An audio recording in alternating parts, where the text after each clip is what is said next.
Well, we've heard some very good talks recently, and I really appreciate the opening comments by P.J. Rudden the other day as well about the role that engineers need to play in terms of being creative. It's very important to recognize that we need ideas all the time in our work. And when it comes to hydrocarbons, again, it's very important that we evolve our work to recognize what the world needs all the time. What you're seeing here is just a quick introduction to what's different about Tamboran. So first of all, we're focused on worldwide oil and gas exploration, but in the unconventional space, which for those of you who don't know what that might mean, it's really to do with tightly compacted rocks.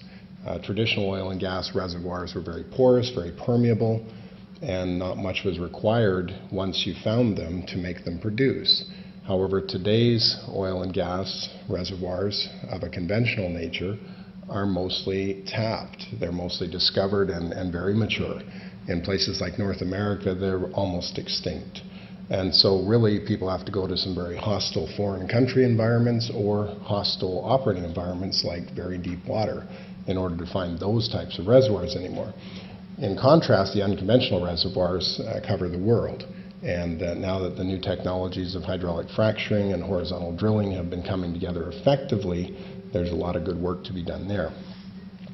Our management team is specifically handpicked from people who have done this work very early on in North America. The issues are trying to learn quickly in new environments because it's very expensive, of course, to work internationally.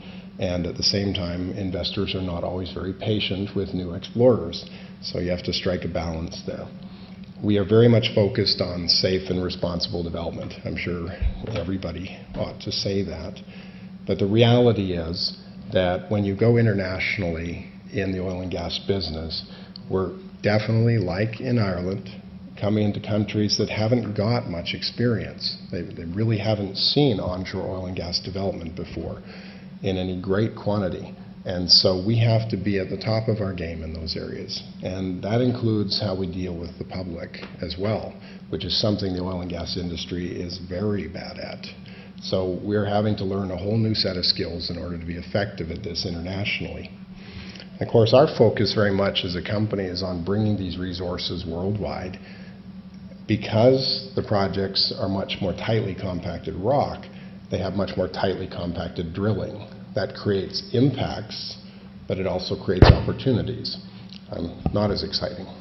But the point is, it creates more opportunities for employment, more service businesses, and of course more revenues. So we'll go a little more quickly now. So Tamboran, of course, is focused worldwide.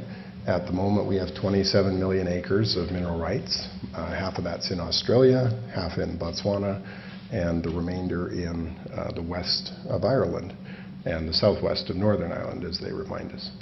So it's always funny to see. We call this the Northwest Carboniferous Basin, and the DEDI folks call it the Southwest Carboniferous Basin. This is just a slide of the North American shales, essentially in pink and fancy colors, versions of red and orange. I'm sorry, I'm an engineer, so I don't know all their names. Essentially, those colors are demonstrating the extent of shale projects across North America. And as you can see, a very large amount of the continent is covered. And yet this represents perhaps 1/6 to 1/7 of the world's unconventional resources. The little red stars just represent where our team has worked in North America, in addition to the offshore projects around the world too. These two smiling faces are the local leadership. They're here in the audience, and you've probably run into them from time to time. Dr. Tony Bazzi, of course, former director with the Geological Survey in Northern Ireland, and he's a geologist and conservationist. Very fortunate to have him on board as our Director of Environmental and Community Affairs, so that we have a very good understanding of the issues we face from planning and environmental concerns. And Carl Prenderville, our commercial director, actually landed originally in Ireland in 1997 with the Corrib discovery and brought the first team of over 100 people together in the first year or so as the project began to take shape before it sailed to Shell. He's been in a variety of commercial roles here in Ireland since, And so again, very lucky to have someone that can actually work with closely a variety of business and community leaders.